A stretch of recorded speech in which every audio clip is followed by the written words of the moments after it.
Ok. Ok, meninas. Eu vou pedir para todas que já conhecem a sede da ABRAP para memorizar o nosso cantinho lá da ABRAP, porque é em nome da ABRAP que nós estamos todos aqui reunidos, mentalizando o nosso espaço de luz, né? E que esse espaço, embora a gente esteja cada um em um lugar separado, mas que a gente se una nesse momento, em nome da ABRAP, e de toda a espiritualidade que nos acompanha, a Joana de Ângeles, que é nossa mentora, de todos os nossos trabalhos, rogando a Deus, em primeiro lugar, que proteja a todos nós, que proteja todos os nossos mentores espirituais, que proteja Jesus Cristo, para que ele nunca desista da humanidade, que ele continue protegendo a Terra, né, que Deus o fortaleça sempre, cada vez mais, sem hesitar, nenhum momento, para curar as nossas dores e cuidar do nosso crescimento moral e espiritual. Nesse momento, nós queremos agradecer tudo que nós recebemos na nossa vida até agora, que todos aqui presentes somos privilegiados, né, de ter condições intelectuais e morais para estar aqui estudando, né, conhecendo um pouco mais. E que nós, com esse privilégio, a gente possa distribuir a todos aqueles que são mais necessitados. E que a noite de hoje seja uma noite de muita luz, de muito conhecimento, né? E que isso traga novos conhecimentos para a nossa vida pessoal e para todos aqueles que nos rodeiam e para todo o nosso planeta que está sofrendo bastante nesse momento. Graças a Deus. Pai nosso que estais nos céus, santificado seja o vosso nome, venha a nós o vosso reino, seja feita a vossa vontade, assim na terra como no céu. O pão nosso de cada dia nos dai hoje, perdoai as nossas dívidas, assim como nós perdoamos aos nossos devedores, e não nos deixeis cair em tentação, e livre-nos, Senhor, de todos os males. Assim seja. Então, estamos aqui hoje, no dia comemoração do Dia do Psicólogo, né? Na ABRAP MS, trazendo aqui, com muito carinho, a gente recebe a Tânia, né? Nossa amiga Tânia, que vai falar conosco logo, logo, né? Então, com você, Tânia, pode começar. Muito obrigada, viu? Seja bem-vinda. Primeiramente, é um grande prazer, a ABRAP é a minha inspiradora, todos vocês que são parte da ABRAP também me inspiram, foi o que me fez, que me acolheu muito aqui em Campo Grande, falar mais alto. E é o seguinte, eu vou começar a falar com vocês sobre viver com leveza, os 5 sinais de maturidade emocional. Só que eu quero que isso não seja um monólogo. Eu gostaria que vocês conversassem comigo e fosse um bate-papo, tá? Eu vou trazer algumas informações e quem quiser acrescentar, eu vou agradecer muito a contribuição. Por que eu escolhi esse tema? Eu escolhi esse tema porque nós estamos estudando muito a Joana de Ângeles. E eu comecei a observar, eu tenho a coleção dela inteirinha, de capa dura, linda, maravilhosa. Deixa eu mostrar aqui para vocês como que é a coleção de capa dura. E eu comecei a perceber que esse é um tema que ela persiste, né? Então, eu olhei em todos os livros dela e comecei a verificar aonde ela falava sobre esse assunto. E eu fiz umas descobertas que eu achei interessante, inclusive fases, né? A maturidade emocional faz parte da maturidade psicológica. E eu fui ver que ela descreveu mais ou menos umas 4 ou 5 fases que eu não tinha conhecimento antes. Então, Joana de Ângeles, ela escreve sobre maturidade e imaturidade emocional, como eu disse, em vários seus livros. A pergunta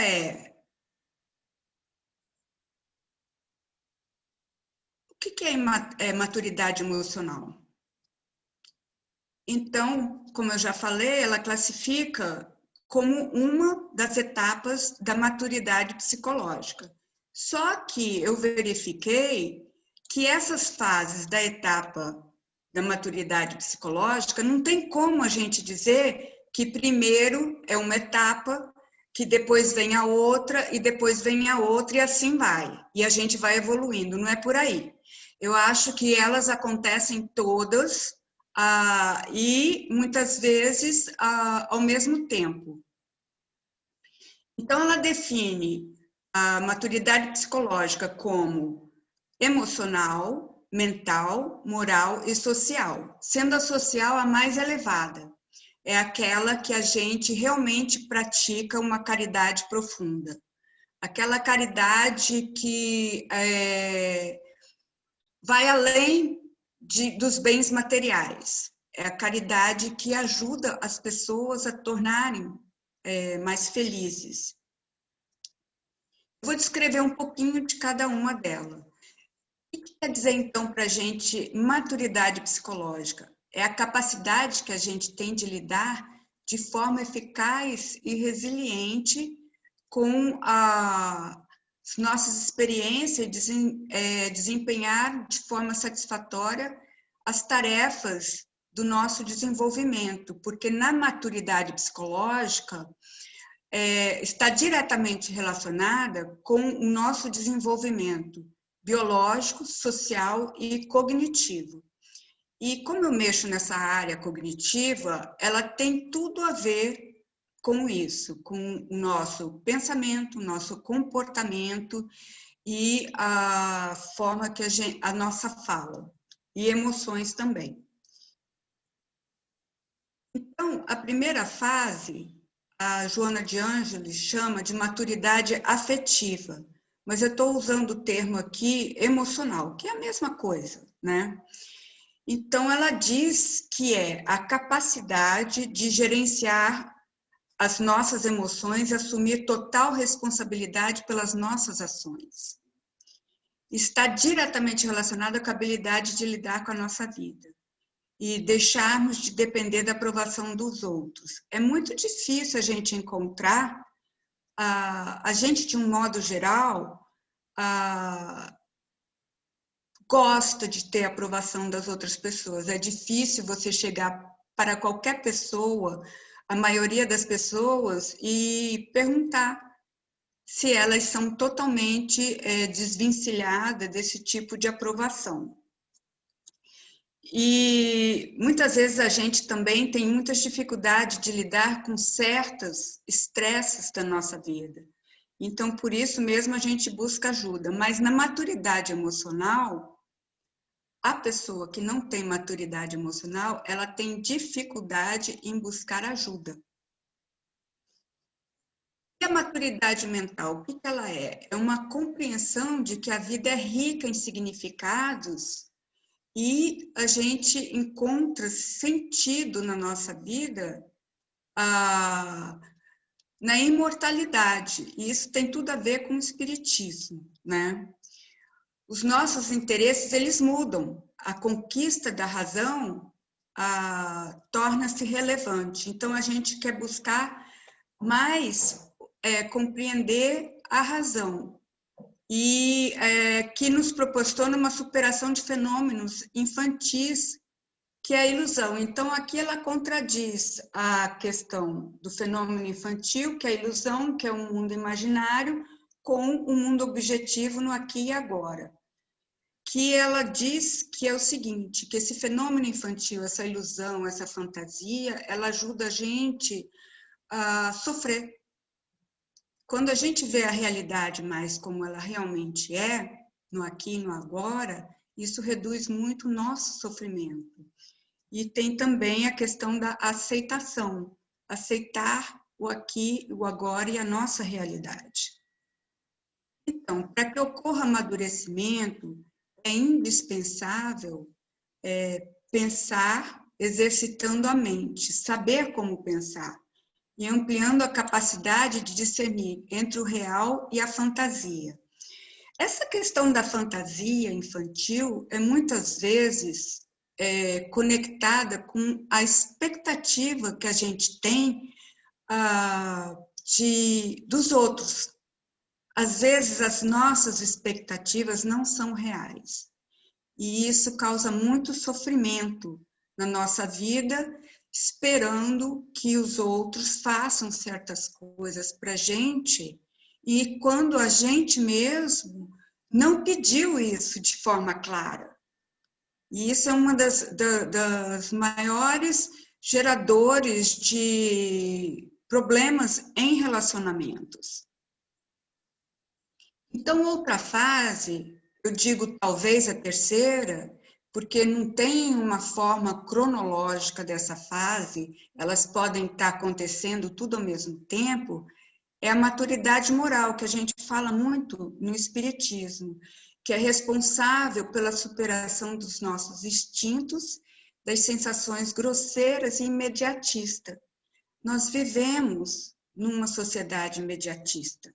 Nós não sabemos esperar acontecer, a gente quer resolver as coisas tudo de uma hora para outra, e isso atrapalha muito em várias áreas.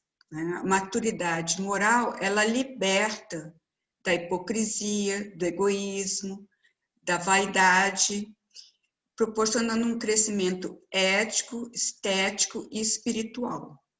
E a conquista dessa maturidade moral, ela torna indispensável para que nós tenhamos a nossa autorrealização, que a maioria de nós aqui estamos familiarizadas com a escala de Maslow, que a autorrealização é quando a gente atinge o top e todas as nossas necessidades básicas, intermediárias, já foram superadas. E aí a gente entra nesse processo. Essa conquista da maturidade moral do ser e da sociedade em geral. E essa, aparentemente, é o top de todas as maturidades, dentro da maturidade psicológica. Pelo que ela fala, é a maturidade social, que surge naturalmente, pois conhecendo-se e autotrabalhando-se, o homem psicológico ele torna-se harmônico no grupo, torna-se aglutinador, um líder natural, proporcionando bem-estar em sua volta e alegria de viver. Isso é quando a gente começa a desenvolver o nosso lado social para que as pessoas elas também possam compartilhar do nosso crescimento. E isso daí tem tudo a ver com nós psicólogos, né? Tânia, Diga. Volta um pouquinho naquela tela lá, por favor. Essa daqui? Isso, da social. Você falando aí agora, né, com a gente, eu estou percebendo aqui que realmente essa maturidade social, ela é a top, né? Por quê? Porque a gente percebe que quando há violência, né, nas relações, e a gente vê isso muito hoje na violência doméstica e tal, mas todo tipo de violência, se a gente for analisar o ser, né, o algoz, né, a gente vai perceber uma imaturidade ainda, um rudimento ainda, né? A criatura ainda está lá acho que no degrau zero ainda dessa maturidade emocional, né? Ela ainda Exato. então, assim, quando chega no social, nós vamos para o social com aquilo que somos, né? Na verdade. Então, assim, se a gente seguir mais ou menos essa escala, essas fases, né? Nos trabalhando primeiro, nós também vamos refletir coisas melhores, conforme a Joana fala, coisas melhores para a sociedade, né? Eu penso que a gente vê tanta coisa acontecendo e a gente vai perceber, tá lá no ponto, né? Lá na imaturidade ainda, imaturidade daquele ser, né? Imaturidade emocional, afetiva, né? É bem isso. Alguém mais quer... E você está falando uma coisa muito interessante, Edna, por causa da questão da agressividade e a conexão com a violência. Esse é realmente uma imaturidade emocional. A pessoa, quando está nesse nível ainda, ela não está pronta para entrar na maturidade social. E é aí que sai bastante agressão. Para a gente perceber uma criança, você vê que ela é natural, ela agride, ela não pensa. Assim, ela quer alguma coisa, ela vai lá e briga com o outro. Uma das coisas mais comuns que a gente vê com criança é disputa de brinquedo, né? Então, uma puxa da outra. E muita gente, ainda na idade adulta, não saiu ainda desse perfil. Ainda continua com isso, não sabe diferenciar, né? O sentimento do comportamento e age dessa forma. Agora, antes de definir mesmo a maturidade emocional, eu gostaria de definir o que é a imaturidade emocional. Quando eu estava montando essa palestra, eu me dei conta como é importante a gente ter um checklist do que é imaturidade emocional, para a gente ter uma ideia de onde a gente está nesse nível de desenvolvimento, que às vezes a gente nem sabe o que é imaturidade, não sabe nem o que consiste uma imaturidade emocional, e a gente está tendo esse tipo de comportamento achando que é normal. Então, segundo a Joana de Ângeles, o desenvolvimento emocional, ele não corresponde ao físico e ao intelectual. A gente consegue desenvolver muito, bom, isso já é o nosso sistema fisiológico, a gente vê que na fase da adolescência, muitos hormônios, o nosso corpo torna-se um corpo adulto.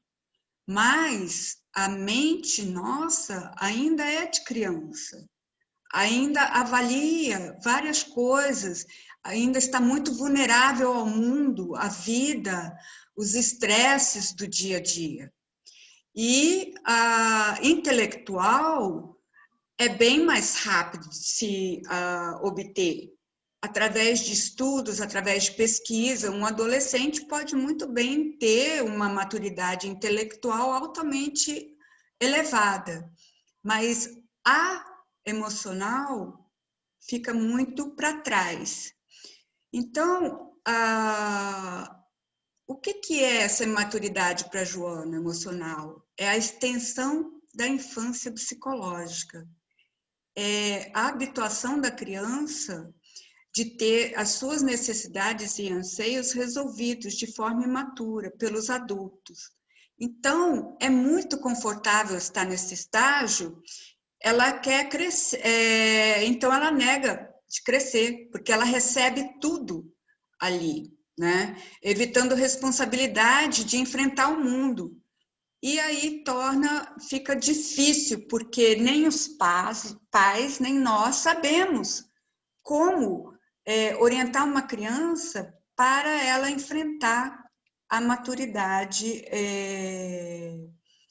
de um adolescente, de acordo com o desenvolvimento na vida, né?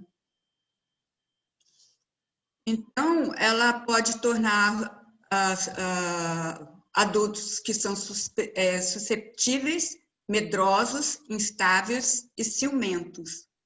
Foi muito interessante. Posso falar? Pode falar.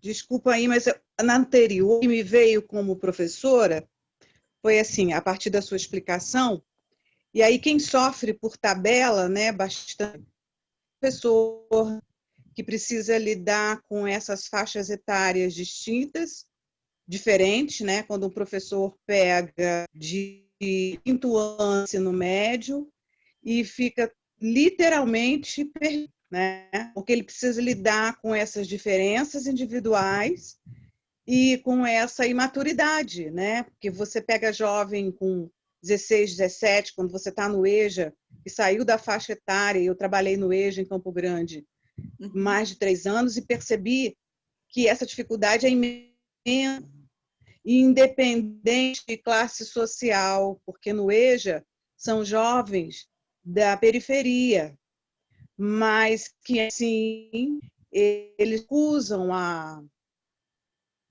se esforçar, né? A realidade é essa. Então, por tabela, essa fase aí, ela se estende mesmo e o professor sofre bastante com essa convivência, né?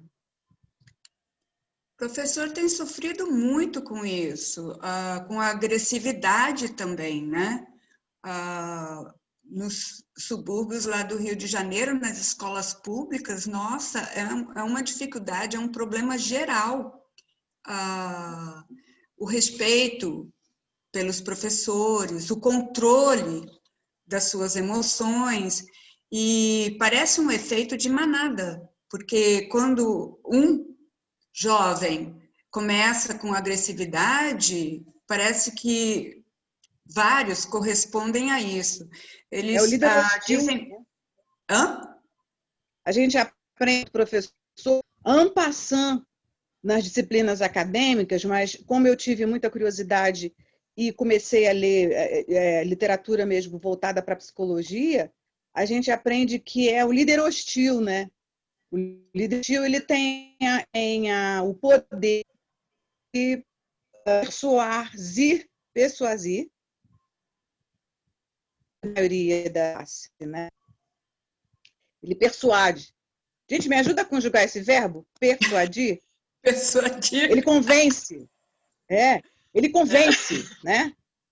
Que o líder hostil é a beleza. Aí o professor acaba, porque a liderança do professor cai por terra, né?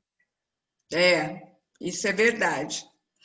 E tem tudo a ver com a idade também, né? Então, bom, aqui eu fiquei com uma dúvida. Porque nós estamos falando assim, que a criança tem as necessidades e anseios resolvidos, mas será que a falta dessa necessidade, desse anseio também, pelo adulto, ou por esse contexto da comunidade, pela sociedade, será que essa falta também não gera esses ciúmes, essa imaturidade emocional? Sim, você está certíssima. A falta, tanto o excesso quanto a falta, gera esse tipo de imaturidade emocional. Corretíssima. Perfeito. E uma criança que sofre abandono, abuso, porque o abuso é muito comum quando não existe limite dentro de uma família, quando existe pessoas diferentes, contatos diferentes com a criança, né? E o abuso não é só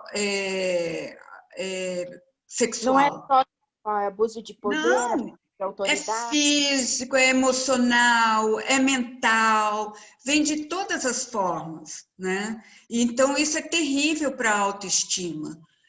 O abandono, uma criança abandonada, uma criança que pai trabalha o dia inteiro, que mãe trabalha o dia inteiro, chega em casa, tem que cuidar das tarefas da casa, tem que cozinhar, tem que limpar. Essa criança também, ela sofre, ela não tem meios para desenvolver uma maturidade emocional. Ela não tem como crescer nesse aspecto. E até mesmo uma família, entre aspas, né, que a gente diz que é uma família equilibrada, também não sabe sobre isso. Como ajudar essa criança a ter uma maturidade emocional? E nossa cultura também, ela parece que alimenta essa imaturidade emocional. Nós vemos que adultos ficam em casa muito tempo, com 40, 50 anos, vivendo ainda, né? Em termos, dependendo de pai, de mãe, de avô. Então, assim, quanto mais eu fazia essa palestra, mais eu achava fundamental que houvesse, não só nas escolas, mas também com os pais, ensinar como desenvolver essa parte emocional. Porque, de acordo com o que eu estou falando aqui, eu não sei se vocês já perceberam, mas a Joana diz que é a base de tudo, essa maturidade emocional para poder ir chegando nos outros níveis, para poder ser produtivo numa sociedade, né? Então, a imaturidade emocional, ela pode tornar... deixa eu só passar aqui. Tânia, por favor. Diga. Você acredita que 6 meses, que vai virar daqui a pouco 8, 9 meses de pandemia, crianças e jovens fora da escola, da convivência escolar, dessa convivência social, pode atrasar muito, mais ou menos, ou dá para recuperar quando tudo voltar, aspas, ao novo normal? Pela neuroplasticidade da criança, eu acho que pode recuperar. Ai, graças a Deus. Eu acho que pode recuperar, ainda mais pelo convívio social e a falta desse convívio, isso vai ser uma motivação. E a criança tem uma neuroplasticidade, o adolescente, o adulto jovem, muito forte. E eles estão em fase de desenvolvimento. Então, eu acho que pode sim, pode desenvolver. Talvez demore 1 mês, ou 2, ou 3, para elas se adaptarem, readaptarem, porque elas estão num ambiente totalmente diferente hoje, né? Elas estão dentro de casa, isoladas. E, às vezes, voltando para a escola, vão ter que ambientar, mas eu acho que pela motivação, pela neuroplasticidade que a criança tem, pelo convívio, por querer estar com as outras, eu acho que tem uma grande possibilidade de não ser muito lento esse processo, não, de adaptação. Que bom. Então, nós, o ser, nós somos egocêntricos, graças à nossa constituição emocional e orgânica na infância. Então, acreditando que tudo gira em torno do universo. Quantos adultos que a gente fala, nossa, ele pensa que tudo isso que tudo é em relação a ele. E muitas mulheres reclamam de seus maridos, que acham que o universo gira em torno deles, né? Então, isso é considerado uma imaturidade. Superar esse estado egocêntrico e ter a capacidade de olhar para o outro, desenvolver empatia, é um amadurecimento emocional. Então, para se tornar útil socialmente,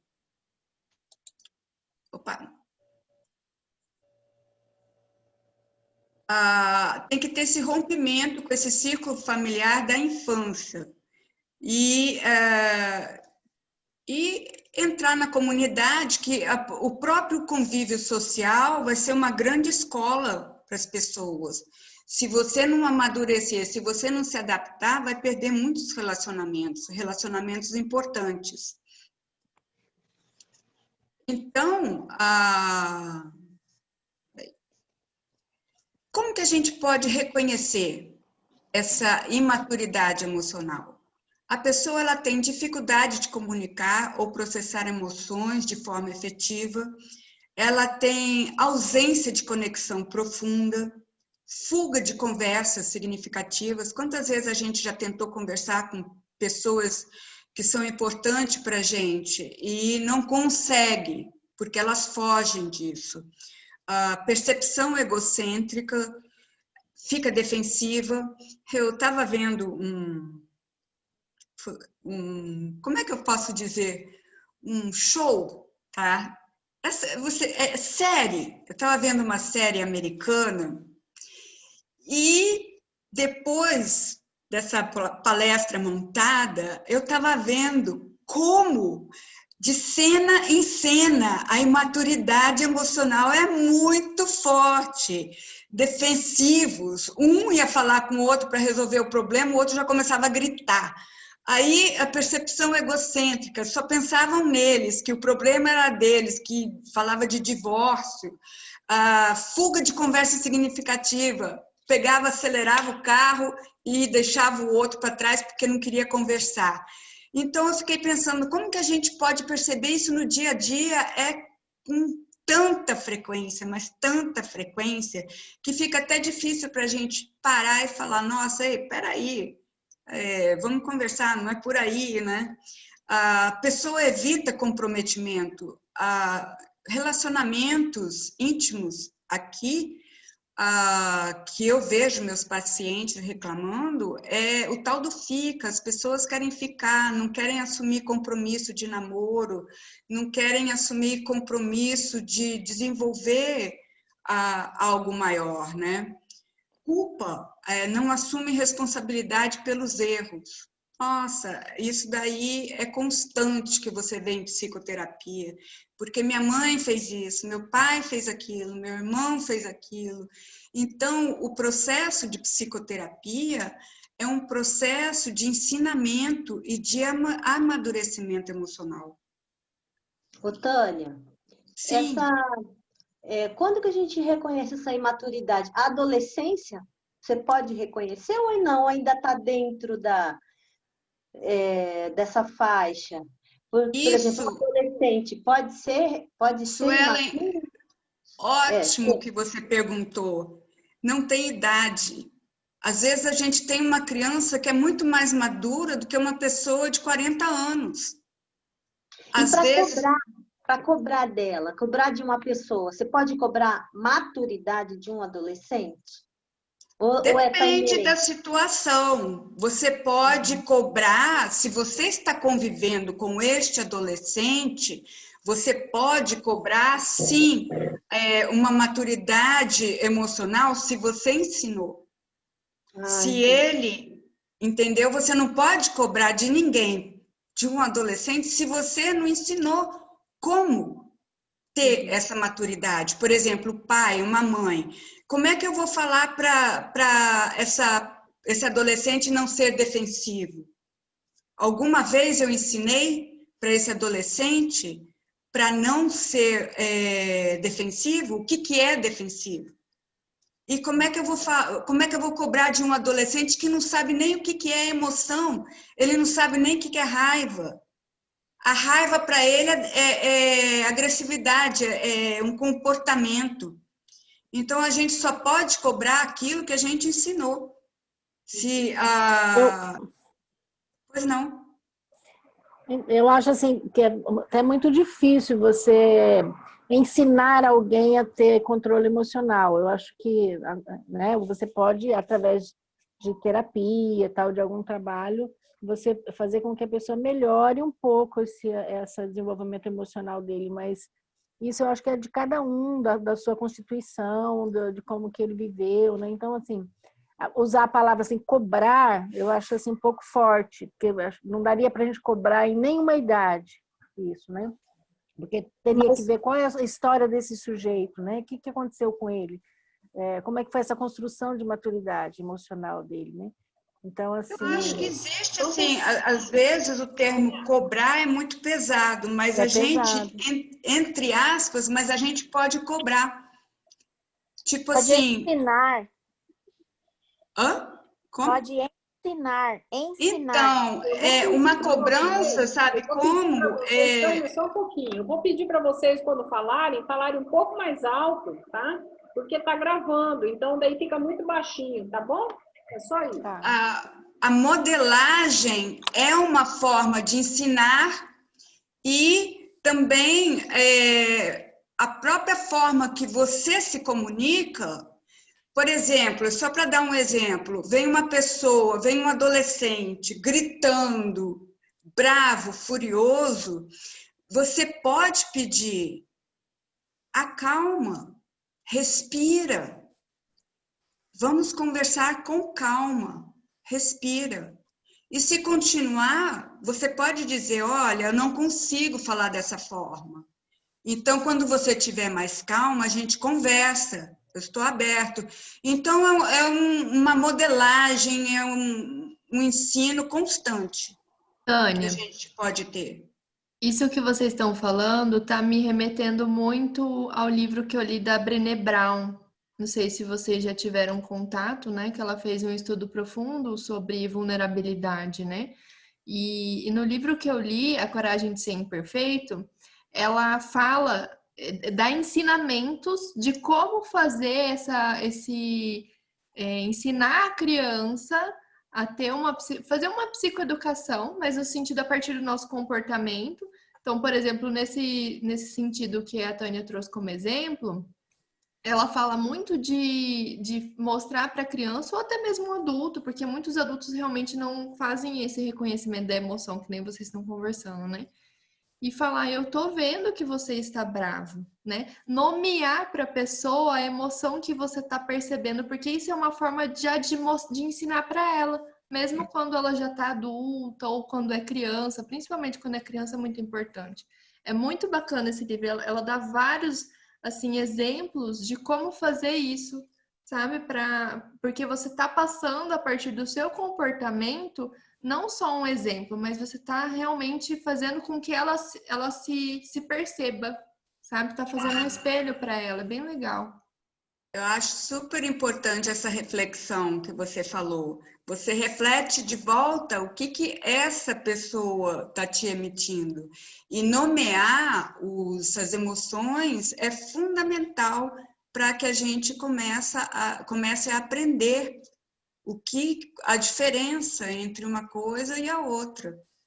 Tânia, Oi. para todas nós, tem uma publicação de um livro, deve ter uns 5 anos que ele foi publicado, e para vocês, psicólogos, que façam os trabalhos junto às escolas, chama-se Dicionário do Sentimento. Ai, que é a coisa maravilha. mais bonitinha. Dicionário do Sentimento. Mas para que idade que aí é? É um material, para todas as idades, na realidade, né? Eu acredito que para vocês, profissionais mesmo, atuando nas escolas, é uma ferramenta muito interessante, muito importante, que para professores que têm vontade e aceitam a tarefa, não é qualquer docente, né? Sobretudo nesse momento que talvez venha a suceder a pandemia, né? O momento de reerguer essa parte emocional das crianças, dos adolescentes, é um material, uma ferramenta muito boa, porque vem contando umas historinhas de cada emoção e é a motivação que se falta para, talvez, a tentativa de harmonizar, né, uma classe com 30, com 40, não sei como vai ser o retorno, né? Pode ser presencial total, se tiver uma vacina, mas pode ser presencial parcial, não sei. Mas um número menor, que professor trabalha, você sabe disso. Não sei se você atua como professora também. Mas a mesma coisa trabalhar com 30 e você trabalhar com 10, né? Uhum. Então, mas é uma ferramenta bem interessante. Eu fiquei sabendo, assim, pesquisando na internet, Dicionário das Emoções, bem interessante. Tipo assim, uma dinâmica, né? Fala uma letra. Escolhe uma letra. R de raiva. E daí vai. A criatividade é infinita, né? É muito, muito interessante. E esse livro, Coragem de Ser Imperfeito, também ouvi dizer que é muito bom. Isso, pessoas, principalmente para pessoas que exigem demais delas mesmas, né? E esse dicionário também das emoções, dos sentimentos, deve ser bom para adultos, porque tem muitos adultos que não têm ideia do que são emoções, do que eles estão sentindo, né? Lidar com as emoções. Eu sempre falo para os meus pacientes, quando eu vejo isso, para assistir o filme Divertidamente. Esse filme, ele é fantástico. Ele é o basicão do básico. As pessoas tinham que ter, mas tem gente que vê o filme e nem não entende. assim, porque está tão por fora. Mas eu trabalho a partir dele. Ótimo, fantástico. Bom, agora que a gente já falou um pouco da imaturidade emocional, vai ficar bem mais fácil de entender a maturidade emocional. Às vezes, esse termo maturidade emocional, ele sobrepõe o termo inteligência emocional. Mas o que quer dizer inteligência emocional? É a arte de reagir com inteligência às emoções ao enfrentar diferentes situações e ter consciência de identificar a melhor resposta para a situação de forma que mantenha a sua integridade interior. É basicamente quase a mesma coisa, a inteligência e maturidade emocional, é saber como responder às situações de forma que você não deixe a sua emoção te dominar. Então, segundo a Joana de Ângelo, o processo da maturidade psicológica, ele faz parte do processo de individuação e iluminativo. A maturidade, eu estava refletindo aqui, que a maturidade emocional, atingir uma maturidade emocional, ela pode ser uma proteção contra obsessores. É legal, então, com certeza. Né? Porque você tem, inclusive, autoridade nessa questão, né? Para eliminar Quanto mais autoridade moral se tem, mais facilidade se tem de amadurecer, agir. Exato. Então, os fatores hereditários, psicossociais, econômicos, eles colaboram positivamente ou negativamente para esse desenvolvimento psicológico. Então, o que é realmente maturidade emocional? É o processo de responder a situações e interações com controle sobre as próprias emoções. Você tem que ter uma autoconsciência, não agir de forma automática e reativa. Pausar, conseguir pausar entre a reação de uma emoção ou a resposta a uma emoção. Então, como eu falei antes, a maturidade física ela acontece mais ou menos automaticamente, mas a maturidade emocional ela é aprendida, ela é praticada, ela é reforçada. A gente não aprende as habilidades e não desenvolve hábitos que promovem maturidade emocional. Essa parte da nossa vida, geralmente, ela é descartada. Ela não é vista como primordial no nosso desenvolvimento. E por isso que existe muito sofrimento na parte de adulto, né? E talvez aprendemos o básico sobre isso, mas não além disso. Eu achei muito bacana o que você mencionou sobre esse filme, Divertidamente, porque eu acho que era um filme que devia ser visto e estudado, e ter grupos de estudo, para as pessoas pelo menos terem uma ideia do básico, né? Como que as emoções funcionam. Então, os adultos, eles possuem níveis diferentes de maturidade emocional. Às vezes, você tem um médico brilhante, um advogado, um engenheiro, assim, que é fera na área, mas a maturidade emocional dele é terrível. Eu não sei se vocês viram o caso de um juiz que teve a maior desavença com um guarda que pediu para ele colocar máscara. Eu não sei se vocês viram isso na notícia. Sim. E a agressividade. Uma agressividade absolutamente, uma vaidade que fora do comum, né? Então, essa pessoa está num nível de maturidade emocional muito baixo. A maioria de nós temos níveis de maturidade emocional muito subdesenvolvidos. Os adultos emocionalmente maduros, eles têm uma vida mais estável. Embora eles tenham oscilação de humor, têm crises de ansiedade, frustração, raiva, tudo como um ser humano tem, mas só que a forma que eles lidam com isso é uma forma madura, é uma forma que não acarreta problemas para eles. O nível emocional, geralmente, é bastante consistente e uniforme. Aqueles com baixa maturidade emocional, eles costumam ter grandes oscilações emocionais. E aí a gente vê que realmente, às vezes, é tanta baixa maturidade emocional que é vista como um transtorno psicológico. A gente vê a bipolaridade, né? A gente vê, tem vários transtornos que têm essa oscilação. O problema não é a oscilação em si, o problema é o comportamento, é a reação, é o sofrimento que causa na vida dessa pessoa.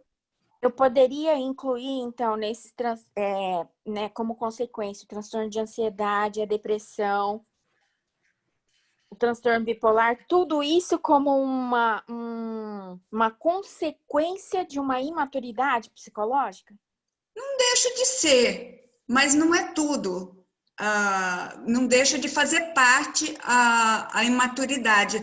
Uma pessoa madura emocionalmente, ela pode sim, ela tem ansiedade. Ela pode ter depressão, fases depressivas, ela pode ter isso, mas a forma que ela lida com isso é uma forma muito mais madura. Por exemplo, uma pessoa que está ansiosa, que está sofrendo de transtorno de ansiedade, às vezes ela não procura ajuda. Procurar ajuda é maturidade emocional. Então, é dessa forma que eu vejo. Deu para responder essa questão? Eu sim. A idade tem a ver com isso? Ela tem e não tem. O nível de maturidade de uma pessoa tem mais a ver com a sua inteligência emocional, ou a forma como eles escolhem responder a uma situação desafiadora, do que com a sua idade. Às vezes a gente vê que filhos são mais maduros do que os próprios pais. Então, o que acontece no nosso cérebro? O nosso lobo frontal, onde tem as funções executivas, onde ajuda a controlar e a equilibrar as nossas emoções, elas desenvolvem completamente mais ou menos na idade de 25 anos. Então, até o nosso desenvolvimento, ele interfere nessa maturidade. Então, agora que a gente tem esse entendimento global de maturidade emocional, que é decorrente da maturidade psicológica, eu vou falar para você dos 5 sinais de maturidade emocional que eu vejo na minha clínica, que eu vejo que as pessoas chegam com essas questões. Então, de acordo com pesquisa, com leitura, eu acabei verificando esses sinais mais importantes. Existem vários, mas o que eu achei mais proeminente são esses. Sinal 1, responsabilidade. Você ter responsabilidade com a escolha que nós fazemos de como pensar, de como sentir, agir sobre a realidade. Assumir responsabilidade pelos nossos erros, pelas nossas necessidades, desejos, atos e reações. Por exemplo, a questão de necessidade, às vezes, não é muito clara. Eu preciso... Eu tive um exemplo de uma mãe que está passando essa crise na pandemia e ela acabou achando que o filho dela tinha que ler a mente dela e prover financeiramente. E ela caiu numa grande dívida, porque ela não pediu ela não foi clara, ela não esclareceu a sua necessidade. Então, isso é que quer dizer com necessidades que nós temos. Necessidade de carinho, necessidade de atenção. Então, saber pedir desculpas, retificar os nossos erros, reconhecer que errar é humano, verificar que aprendemos, o que aprendemos e o que podemos fazer diferente no futuro, não culpar os outros e não nos culpar. Não culpar assim, nós temos um nível de culpa que é saudável, é aquela culpa que ajuda a gente a se arrepender, a pedir desculpas, mas isso não é o suficiente. A gente tem que aprender e tentar não repetir o que foi feito. Então, essa questão de culpa é o que eu mais vejo nas psicoterapias, porque minha mãe fez isso, meu pai fez aquilo, meu irmão fez aquilo, fulano fez aquilo, e blá, blá, blá. E isso faz a pessoa, isso é super importante ser processado, mas se a pessoa continua nesse ciclo por muito tempo, aí começa a ser prejudicial. Então, tem que trabalhar essa maturidade para que ela comece também a se responsabilizar, porque o que aconteceu já não está acontecendo agora e ela tem condições de ressignificar o que aconteceu. E uma coisa também importante é que muitas vezes a questão de que a gente cresceu e teve várias questões é que os nossos pais, as pessoas que cometeram erros com a gente, às vezes fizeram o melhor que eles sabiam, né? Então, tem essa compaixão. Agora, é o que a gente estava falando agora, esse segundo sinal, aprender sobre as emoções. Que a gente estava falando do divertidamente,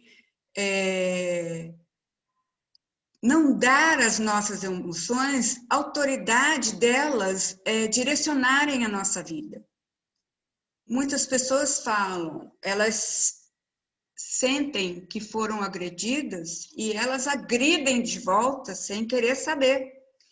Então, aquelas pessoas que falam, eu falo tudo, eu falo na cara. Isso daí, muitas vezes, não é a forma que é falado, vai criar desavenças, podem criar separações graves. Conhecer, entender e gerenciar as nossas emoções, diferenciar comportamento e pensamento das emoções, é uma maturidade emocional. Ser honesto com nós mesmos, ver o que está acontecendo com nós mesmos, muitas vezes é difícil isso. Então, por isso que a gente tem que estar consciente, ter o autoconhecimento junto com esse aprendizado, que é o terceiro sinal. Identificar os nossos gatilhos. Alguém pode me dizer o que vocês acham que quer dizer isso? Identificar os nossos gatilhos? Parafraseando o filme, né, Divertidamente, é como se alguém fosse lá e apertasse nosso painel de controle, né?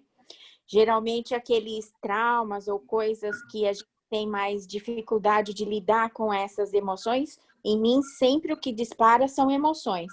E são emoções mal resolvidas, que eu já as identifico, mas ainda não sei lidar com elas. Elas sempre lá são, é como se meu painel de controle ficasse aqui aberto, assim, posso para qualquer um vir aqui e apertar o meu botão. E aí dispara um gatilho, né? É assim que eu entendo. É exatamente isso. Também pode ser. Taquicardia pode ser um gatilho. A taquicardia pode ser um gatilho fisiológico, Físico, né? Fisiológico. Sim, sim. Esse autoconhecimento, saber onde a gente tem sensibilidade no nosso passado, é muito interessante para que a gente consiga se equilibrar. Às vezes, um sentimento, uma emoção é muito grande, muito intenso para o que está acontecendo. E uma forma da gente identificar esses gatilhos é se perguntar: isto que está acontecendo vale toda essa intensidade de sentimento? O que é que aconteceu comigo no passado que pode estar trazendo essa intensidade, né? É uma forma da gente conseguir identificar esses gatilhos. Reconhecer e aceitar nossas emoções e necessidades, saber quem somos nós, observar como respondermos às nossas emoções e como reagirmos a elas. E a regulação emocional. A regulação emocional é não responder, não reagir. Você é aquele toma aqui, como é que fala? Toma aqui, dá lá? Dá cá, dá lá? Ó. Toma lá, dá cá. Toma lá, dá cá. Não é por aí, toma lá, dá cá, porque isso não vai levar a lugar nenhum.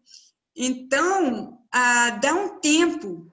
Quando você tem vontade de reagir, quando a pessoa tem vontade de reagir de forma agressiva, aquela frase que parece que é banal, mas não é: respira, respira, dá um time, dá um tempo.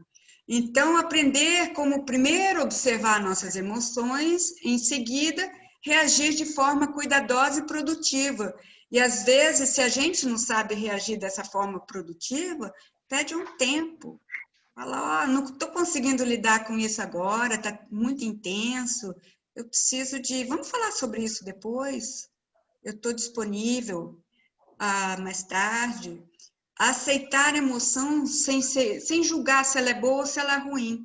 A emoção está ali para dizer alguma coisa, né? E quando a gente julga, quando a gente está triste ou quando a gente está bravo, fala: mas isso é ruim. Realmente, vamos negar que são sensações diferentes de uma alegria, de uma tristeza, são sensações ruins ou boas. Mas quando a gente julga essa sensação, ela piora, ela fica muito mais intensa, né? E quando a gente simplesmente aceita como diz o Mindfulness, respira nessa sua emoção, por incrível que pareça, ela passa. Só dando uma contribuição, meu terapeuta costuma dizer assim, não é que ela é boa ou é ruim, ela não é gostosa, não é gostoso passar por isso. Não é gostoso olhar para essa emoção, mas não posso dizer que ela é boa ou é ruim. E, às vezes, entre aspas, esse conceito de boa ou ruim, às vezes ela é boa, porque ela está te dando uma informação boa, mas não é gostosa, né? Como você falou. Então, uma outra coisa que a gente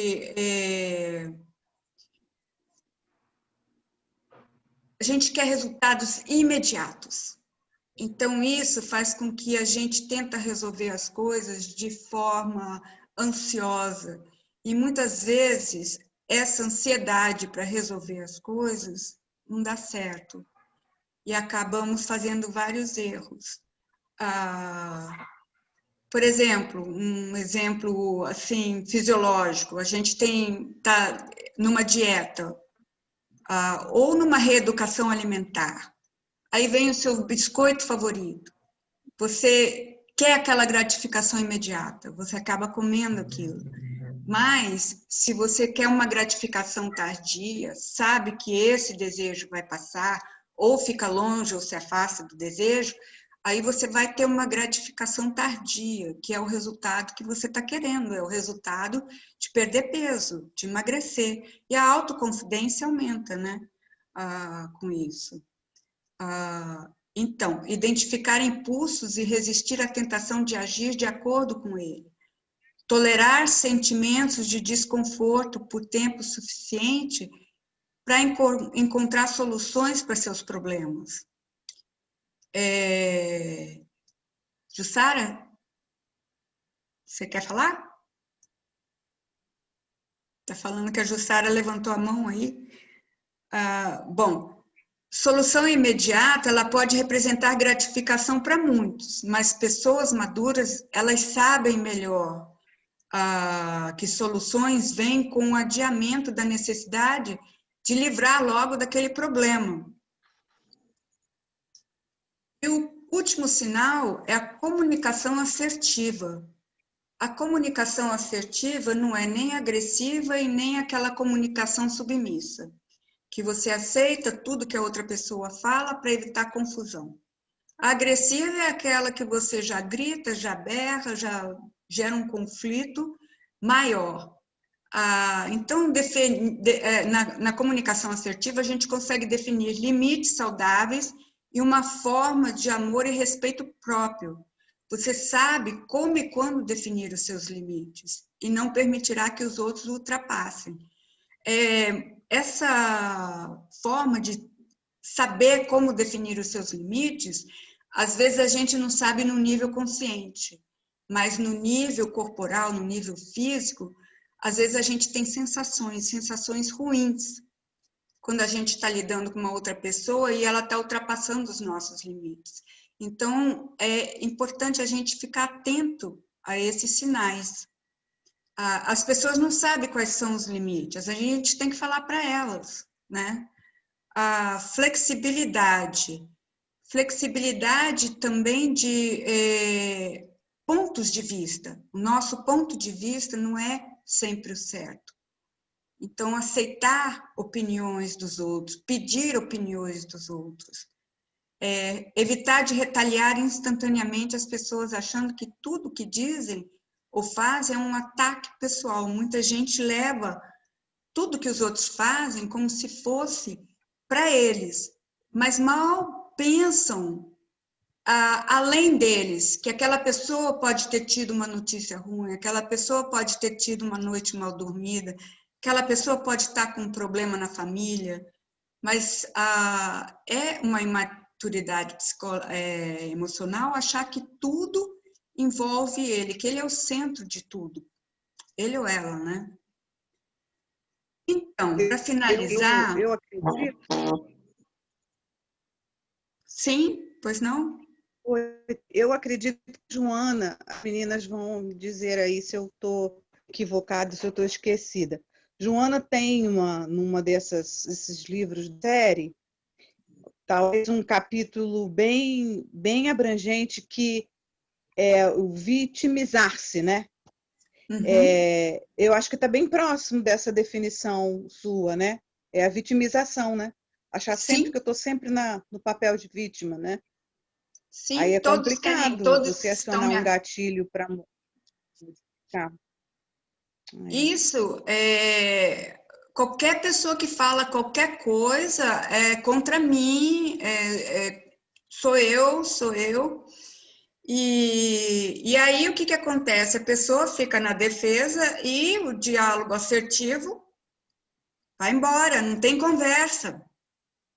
Aquela conversa que começa cada um a escalar mais o seu tom de voz e agredir um ao outro, que não tem como solucionar, né?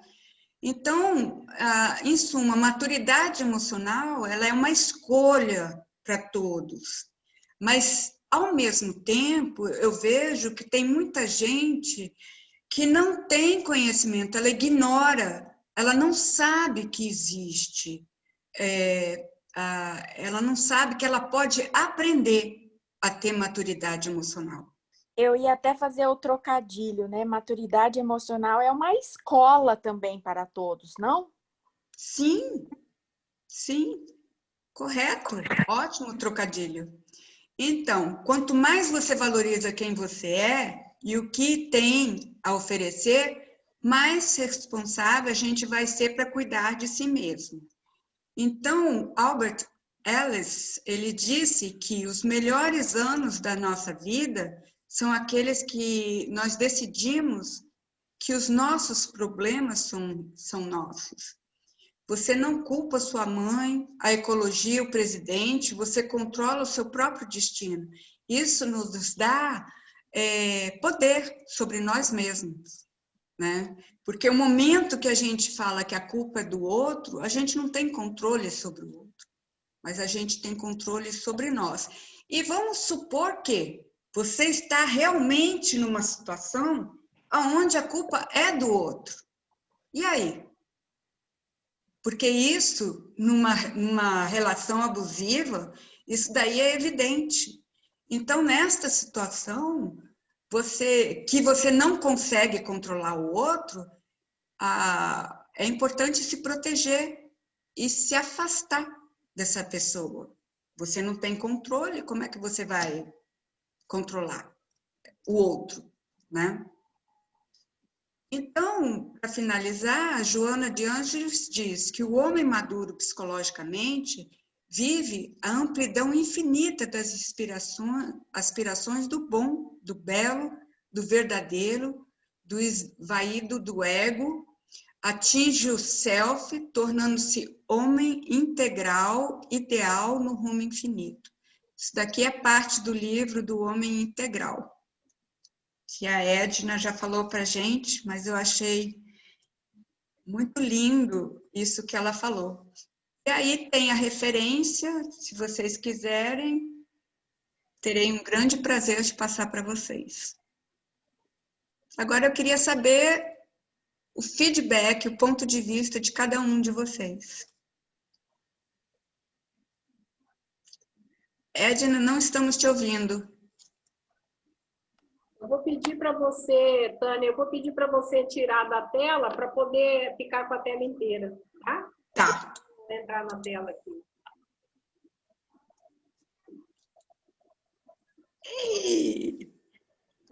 Agora temos a Edna remoçada. É. Olha, não passa propaganda. Tá parecendo uma boneca. Ah, e ainda com brilho. Linda. É que quem entrou agora não está sabendo, é que eu aprendi, eu estou gravando, né, hoje, aprendi a gravar, e aí no vídeo que o rapaz ensinava, ele ensinou a gente fazer um botox. Fazer botox. Eu estou toda de botox hoje. Muito bom. Tirando as brincadeiras, muito obrigada, Tânia, eu amei a sua palestra, né? Bem estilo psicólogo mesmo, né? Tinha que ser, você tá fazendo a palestra em homenagem ao dia, tá certo? Ao dia do psicólogo. Agora a gente deixa aí para as pessoas, né, perguntarem, trocarem ideia, aproveitar aí os conhecimentos da Tânia. Pode O conhecimento nosso, né? Hoje. O conhecimento é nosso, todos têm conhecimento aqui. Eu quero falar uma coisinha, deixa eu falar assim, de experiência pessoal minha, né? Eu acredito muito, assim, que uma vez adquirida essa inteligência emocional, é algo que você carrega no seu espírito. E que o espírito vem mais maduro emocionalmente ou menos maduro emocionalmente. Isso aí eu acho que a gente já nasce com isso, já vem no DNA do espírito. Eu tive uma filha, Stephanie, que a maturidade emocional dela desde bebê era algo impressionante. E foi a vida toda, assim, não foi algo... Lógico que eu posso ter reforçado tudo isso, né? Mas assim, desde pequenininha, de bebê, de 6 meses, de 1 ano, era uma criança que tinha uma maturidade que me espantava, assim, eu falava, nossa, né? Ela tinha reações de uma pessoa que às vezes uma pessoa adulta não tem em relação a certas situações que requeria a emoção. Então, ela veio já com uma maturidade emocional muito, muito forte, muito melhor que a minha, né? Assim, você vê com uma construção muito melhor que a minha. E então isso me leva muito a acreditar que isso que você adquire, essa maturidade que a gente adquire, é uma maturidade que vai no espírito e retorna depois Porque, então, acho que talvez é um assunto que vale muito a pena a gente trabalhar esse desenvolvimento aí, nessas nossas vidas aí, Fale um nesses pouquinho nossos mais alto, caminhos. viu, gente? Senão na gravação não vai ouvir. De Assim, uma tô falando de uma certa forma, Maria, o que eu estou ouvindo você dizer é que é um investimento trabalhar nessa maturidade emocional, Sim. que ela vai além do nosso corpo, né? É Vai uma além do questão de corpo. alma, de espírito mesmo, né? Isso, exatamente. Então, Assim, por essa experiência que eu tive com ela, assim, para mim é muito claro isso, né? uhum. Que não é uma coisa que foi desenvolvida nesta vida, ela veio já com essa maturidade, tá? E ao longo de todo, hoje ela está com 30 anos, todo o comportamento dela é muito madura, muito, muito, muito, muito. Muito assertiva em tudo que vai fazer, as decisões, na hora de tomar decisões, é muito corajosa, em tudo, assim, coisa de quem já tem essa habilidade emocional, né? Bem controlada, bem dominada e de uma forma muito tranquila, muito, assim, não precisou muito aprendizado, sabe? Já veio mesmo. Só queria dar essa contribuição. Fantástica contribuição. Então, Eu achei, Tânia, muito bacana você pontuar, né, colocar assim bem fácil, bem didático, assim, os itens da imaturidade, né? Da imaturidade, os itens da maturidade e aquelas fases, né, da sua palestra, eu achei bem interessante, ficou bem bom, ficou bem didático, sabe? Esclareceu muito. Sabe, Edna, isso eu chamo assim de checklist. Esse tipo de checklist, ele ajuda a gente a refletir e a melhorar o nosso autoconhecimento. Essa lista mexeu comigo, sabe? Mexeu comigo e não tem como, quando a gente faz um negócio desse, a gente pensa em vários casos também ao nosso redor, de pessoas que a gente ama e que têm essa imaturidade. É uma conscientização. E agora eu entrei num processo de desenvolver um checklist real da maturidade e da imaturidade. Sério, porque eu vi o tanto que foi importante para mim. Né? Obrigada pelo teu feedback. E é isso que a Tânia está falando, gente. Eu até fiz um desafio logo no primeiro semestre, antes das palestras, né? Logo no início da pandemia, né? Para as pessoas que estavam com a gente, para poder também preparar material para também falar. Porque é bem isso que a Tânia está falando, eu vivo isso. Quando a gente vai preparar né, uma palestra, uma exposição, a gente, nossa, toca demais e a gente vai aprendendo com aquilo, a gente vai fazendo associação, né, da vida da gente, a vida dos outros, a vida dos familiares. É muito interessante o processo. Então, aqui, já vocês, meninas todos e menino Júlio, o Júlio vai falar em setembro, vai ser ele. Vamos ficar assim, já com esse desafio aí, tá? Para 2021, né? Para que a gente possa também oferecer, vocês vão ver como é bom, né? Dá um pouquinho de trabalho até a gente pegar o jeito, mas depois que a gente pega, vai que vai. A gente aprende muito, é isso que eu quero falar. Muito. Acho que a gente aprende muito mais do que aquilo que a gente fala, né? Para quem vai ouvir, sabe? É bem importante, bem interessante. Fica aí. Eu ia falar o seguinte, o mesmo que a Tânia falou, não tem como a gente, depois de tudo isso que ela falou, a gente não pensar na gente. São vários momentos, várias situações, é filha, família, é sentimento. Então, assim, é muito. Na realidade, ela deixou reflexões na nossa cabeça e que é muito válido ouvir, muito mesmo. E principalmente quando a gente estava falando de professores, quando você está à frente de uma situação, você tem que ter maturidade emocional, né? Por exemplo, um professor que não tem maturidade emocional vai ser difícil ser um bom professor quando lida com pessoas. mãe que não tem maturidade, entendeu? Mas isso, como eu entendi bem que a Tânia falou, não tem idade, não tem época, parece que vem tudo junto. Então, você tem que adquirir no momento que você vai vivendo, você vai adquirindo.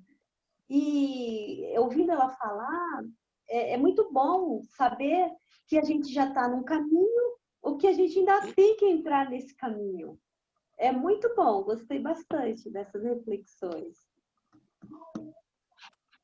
Eu estava vendo também com esse negócio dos itens, das questões de maturidade, que a gente começa a refletir, começa a vir várias pessoas na nossa cabeça.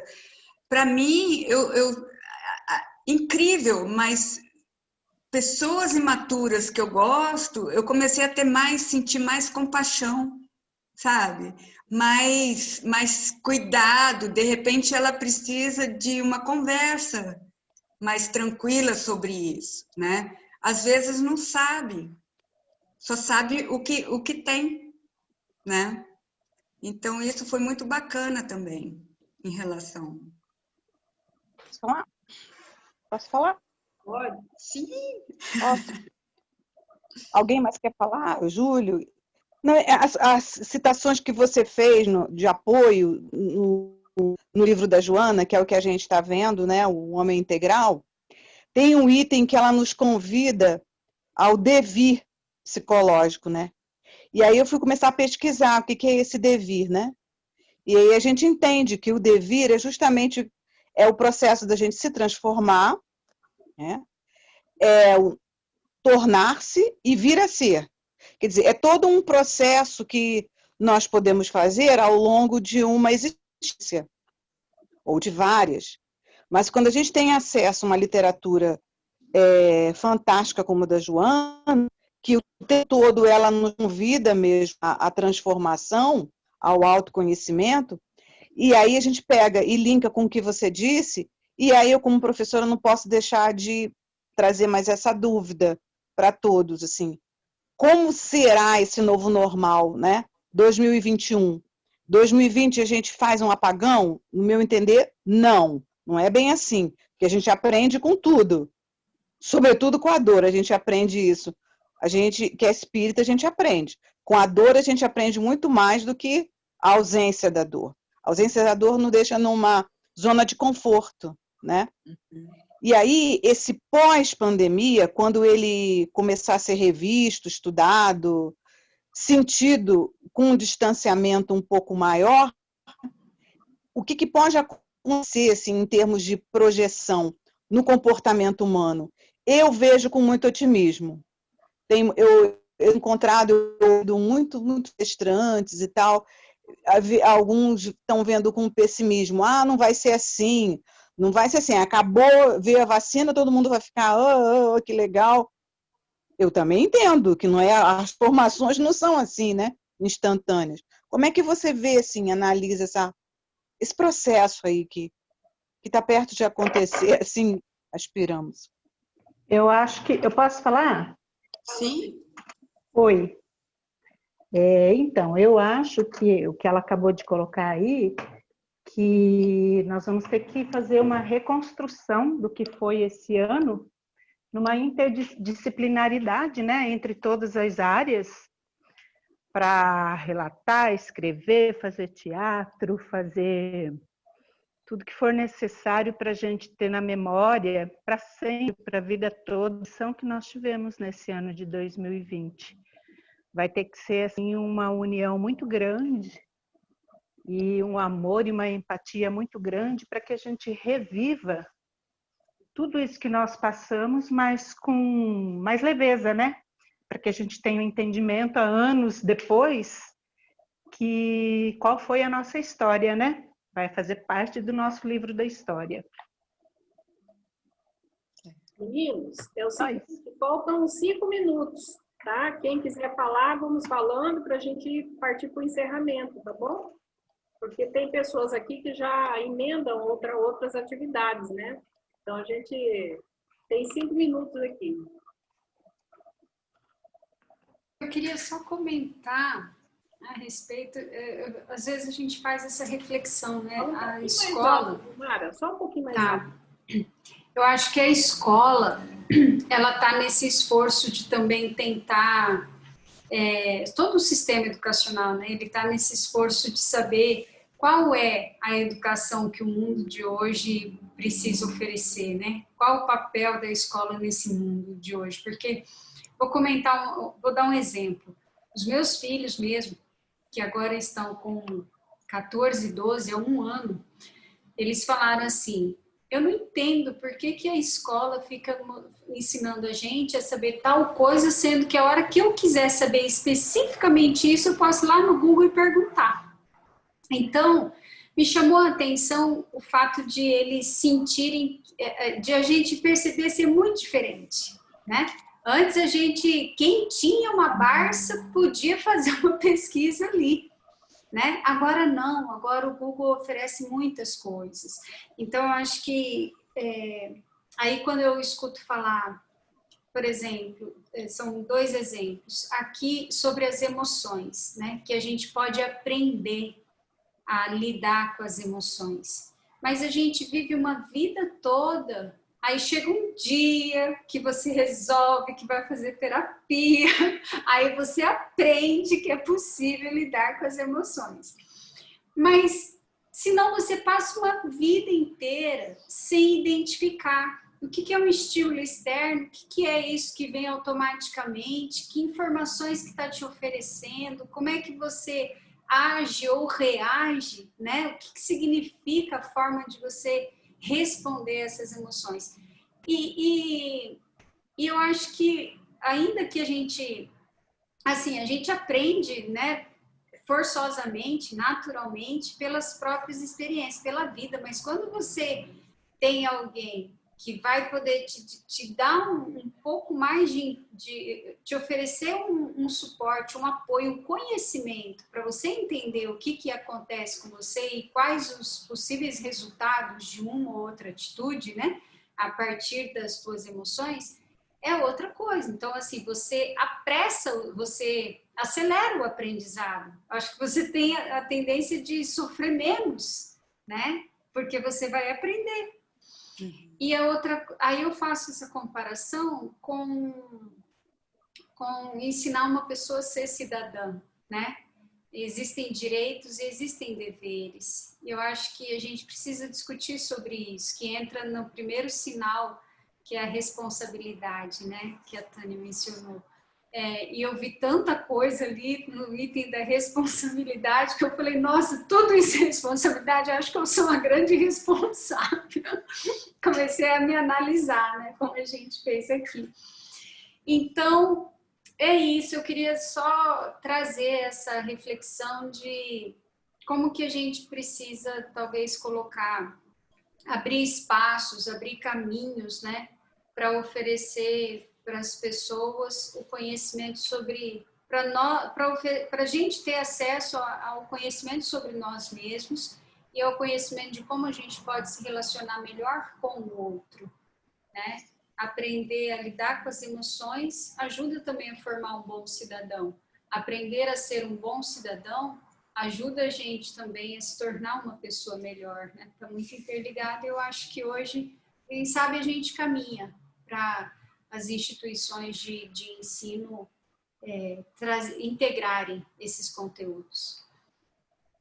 Eu acho que aí a responsabilidade em relação ao ensino, Gilmara, vai ser muito assim dos pais, a hora que puder, tiver a oportunidade de falar com a escola, né? Passar esses feedbacks, né? Perceber se cada escola tem como ouvir, acolher isso e pensar numa outra proposta também, uma proposta mais perto, mais aproximada dos jovens de hoje, né, das crianças de hoje, sabe? Eu acho que é importante esse papel, né, dos pais para isso, né? A gente já é 7h30, Tânia, gratidão por você, tá? De ter compartilhado com a gente um pouco do seu saber, né? A gente agradece de coração, tá? Júlia, eu posso pedir para você fazer a prece nossa de encerramento? Antes de Tudo mais bem. nada, eu só queria agradecer a todos a presença de todo mundo e o que vocês falaram, o retorno de vocês e o que vocês acrescentaram. Para mim foi muito rico. Obrigada.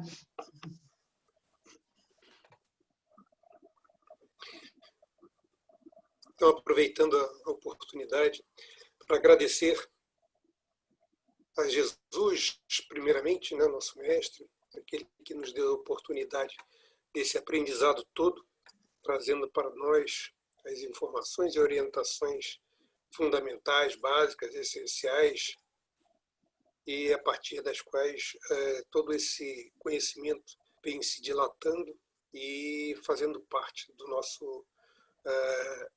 da nossa capacidade, né, de aprendizado, de conhecermos nós mesmos e aprofundarmos um pouco mais esse conhecimento, primeiramente, né, individual, pessoal, para podermos expandir isso para aqueles que nos rodeiam, aqueles que estão à nossa volta, e levarmos um pouco também de compreensão a todos aqueles que, de alguma forma, representam, né, a si mesmo dentro de uma possibilidade de manifestação, seja da forma que for, e que nós possamos ser bastante compreensíveis em relação a cada um.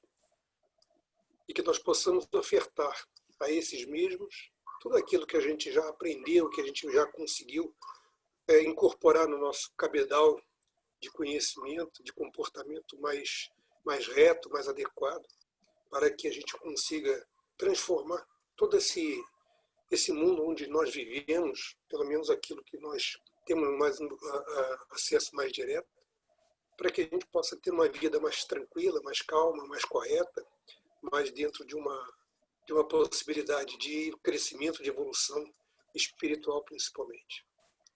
Agradecemos a toda a espiritualidade que nos assiste, que nos apoia nesses intentos, e que a gente consiga, de fato, alcançar os objetivos, né, que foram definidos por nós mesmos para nossa evolução, nosso crescimento.